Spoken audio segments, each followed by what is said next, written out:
पाठ 7 राष्ट्र ध्वज। हम सब की यही भावना है कि हिंद देश का प्यारा झंडा ऊंचा सदा रहेगा। 3 रंगों एवं अशोक चक्र से सुसज्जित हमारा राष्ट्र ध्वज सदैव शान से फहरता रहे। प्रत्येक भारतीय नागरिक का यह कर्तव्य है कि वह देश की स्वतंत्रता और तिरंगे का सम्मान बनाए रखे। 1907, 1917, 1921, 1931, 1947। प्रत्येक वस्तु का एक इतिहास एवं कहानी होती है। तिरंगे के विकास की भी एक गौरवमय कहानी है। हमारा राष्ट्र ध्वज भारतीय राष्ट्रीय कांग्रेस के ध्वज का परिवर्तित रूप है। कांग्रेस ने स्वाधीनता की जंग अपने ध्वज के नीचे लड़ी और अंततः देश को स्वाधीनता दिलाई। अगस्त 1907 में मैडम भीखाजी कामा ने जर्मनी में आयोजित हुए अंतर्राष्ट्रीय समाजवादी सम्मेलन में पहली बार राष्ट्र ध्वज फहराया था। इस ध्वज में 3 रंगों की पट्टियां थी। सबसे ऊपर हरी, मध्य में सुनहरे तथा सबसे नीचे लाल रंग की पट्टी थी। हरी पट्टी में 8 कमल बने हुए थे। सुनहरी पट्टी में वंदे मातरम अंकित था। सबसे नीचे वाली पट्टी में चंद्र एवं सूर्य बने हुए थे। 8 कमल भारत के प्रत्येक प्रांत के प्रतीक थे। सन 1917 में बाल गंगाधर तिलक और डॉक्टर एनी बेसंत ने एक नया झंडा तैयार किया। इसमें 5 लाल एवं 4 हरे रंग की पट्टियां थी। बाएं भाग में ऊपर की ओर एक कोने में इंग्लैंड के राष्ट्र ध्वज का यूनियन जैक अंकित था तथा दाएं भाग में एक चांद और एक तारा था। इस ध्वज में एक पंक्ति में 5 तारे तथा दूसरी पंक्ति में 2 सफेद तारे बने हुए थे। यह ध्वज सन 1917 में कांग्रेस के कोलकाता अधिवेशन में फहराया गया। यूनियन जैक होने के कारण लोगों ने इसका विरोध किया। सन 1921 में आयोजित कांग्रेस अधिवेशन के समय जो ध्वज तैयार किया गया उसमें 2 पट्टियां थी। ऊपर की पट्टी का रंग हरा तथा नीचे वाली पट्टी लाल थी। ये 2 रंगों की पट्टियां 2 प्रमुख समुदायों की प्रतीक थी। महात्मा गांधी ने इस ध्वज में एक संशोधन किया।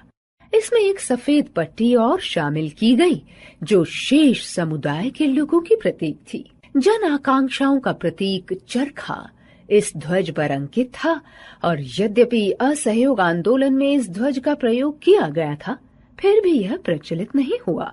अगस्त सन 1931 में भारतीय राष्ट्रीय कांग्रेस समिति मुंबई ने जो राष्ट्र ध्वज स्वीकार किया उसमें 3 समानांतर पट्टियां थी, क्रमशः केसरिया, सफेद एवं हरे रंग की।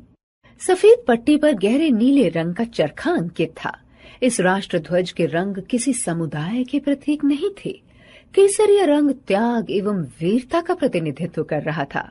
सफेद रंग सत्य और शांति का, जन आकांक्षाओं को चरखा प्रदर्शित कर रहा था एवं हरा रंग खुशहाली का प्रतीक था। 30 अगस्त 1931 को पूरे देश में ये झंडा फहराया गया। 22 जुलाई 1947 को नई दिल्ली में संविधान सभा की बैठक में पंडित जवाहरलाल नेहरू ने राष्ट्र ध्वज संबंधी प्रस्ताव पेश करते हुए जो भाषण दिया उसके कुछ अंश इस प्रकार हैं। हम संकल्प करते हैं कि भारत का राष्ट्र ध्वज गहरे केसरी, सफेद तथा गहरे हरे रंग का तिरंगा झंडा होगा।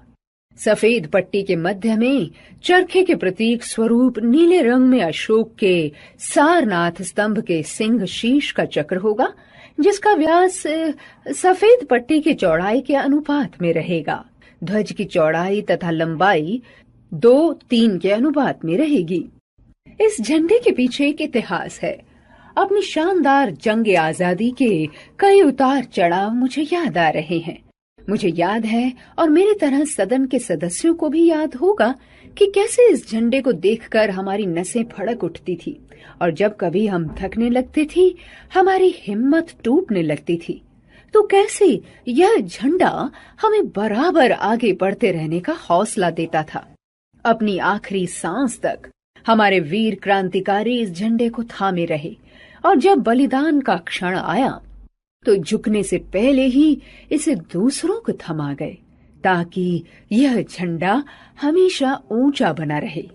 सच तो ये है कि हमने जब झंडे की रूपरेखा के बारे में सोचा तो केवल एक ही बात हमारे जहन में थी कि झंडा देखने में सुंदर हो, क्योंकि राष्ट्र का प्रतीक देखने में सुंदर होना ही चाहिए। हमने चाहा कि झंडा ऐसा हो जो राष्ट्र की संपूर्णता को दर्शाए, अर्थात वह अपने संपूर्ण रूप में भी और अपने अलग अलग अंगों से भी हमारे देश की अंतरात्मा और हमारी परंपराओं को समेकित रूप से अभिव्यक्त कर सके। यही सोचकर हमने इसकी रूपरेखा बनाई है। 22 जुलाई 1947 को संविधान सभा द्वारा वर्तमान तिरंगे को स्वीकार कर लिया गया। 14-15 अगस्त 1947 को मध्य रात्रि को भारत के पूर्ण स्वतंत्र होने पर श्रीमती हंसा मेहता ने संविधान सभा के अध्यक्ष डॉक्टर राजेंद्र प्रसाद को असेंबली सेशन में एक नया तिरंगा भेंट किया। अगले दिन 15 अगस्त 1947 के शपथ ग्रहण समारोह के बाद यह तिरंगा राष्ट्र ध्वज के रूप में राष्ट्रपति भवन पर फहराया गया। 16 अगस्त 1947 को इस राष्ट्र ध्वज को पंडित जवाहरलाल नेहरू ने प्रातः 8:30 बजे दिल्ली के लाल किले पर फहराया। झंडा फहराते समय इस बात का ध्यान रखना चाहिए कि किसी भी अवस्था में उसकी गरिमा को क्षति न पहुंचने पाए। शब्दार्थ, वर्ड मीनिंग: गौरवमय, सम्माननीय, ग्लोरियस, स्वाधीनता, आजादी, इंडिपेंडेंस। यूनियन जैक, अंग्रेज सरकार का झंडा, a flag of British government. जन आकांक्षा, लोगों की इच्छा, एम्बिशन ऑफ कॉमन पीपल। हौसला, साहस, हिम्मत, करेज। जहन, दिमाग, माइंड। समेकित, एकीकृत, एकबद्ध, यूनिफाइड।